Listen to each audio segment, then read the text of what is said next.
In a recent interview with Montel Vontavious Porter on his podcast called Marking Out with MVP and Dwayne Swayze, make sure to check out his channel too, by the way. MVP is a legend in the business and has a lot of great stories in history with a lot of your favorite wrestlers. The question of what are some of the creative differences between AEW and WWE came up. MVP keeps it real and says WWE is an environment where you are told what to do, whatever it is, whether you like it or not.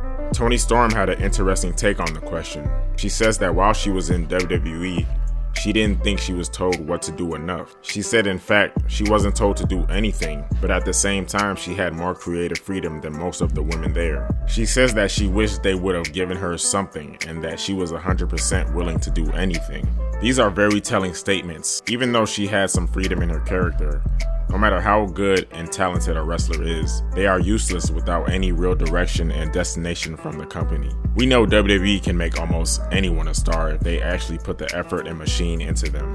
Toni saying she was willing to do anything shows you how hungry she was to prove something, and obviously 2020 is hindsight. I don't think any of us could have predicted that Toni would become one of the best characters of today, but everything works out. Maybe Toni doesn't become who she is today, staying in WWE with the likes of Charlotte, Alexa, Sasha, Becky, Bayley, Bianca, and Rhea. They probably would have never prioritized her as a main character. I was not really watching the product around the time Toni Storm was there, but going back and listening to her promos, you can see the natural charisma. You can see the confidence on the microphone.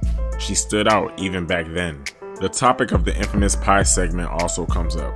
If you're not familiar with this angle, Toni Storm confronted Charlotte Flair on SmackDown, and they ended up fighting.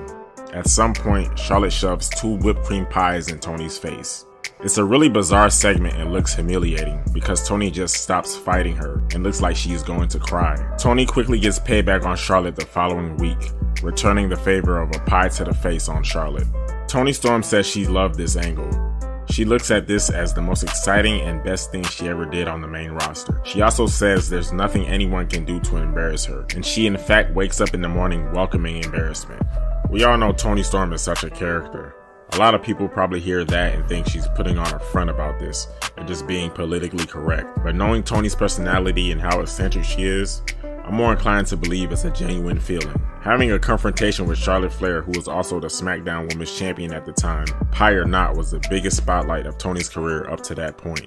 In conclusion, what I learned from hearing Toni Storm's perspective on her time in WWE is that she understands why people view it as a humiliating and frustrating time for her. She probably could have stayed and kept a spot on the roster for years, playing the background, but that's not who Toni is. She chose to leave and bet on herself. Tony Khan saw a superstar and quickly brought her into AEW within 3 months of her leaving WWE. And now she is not only one of the greatest women's wrestlers of today, but one of the greatest overall characters and wrestlers of this generation. What Toni Storm is doing right now is simply timeless.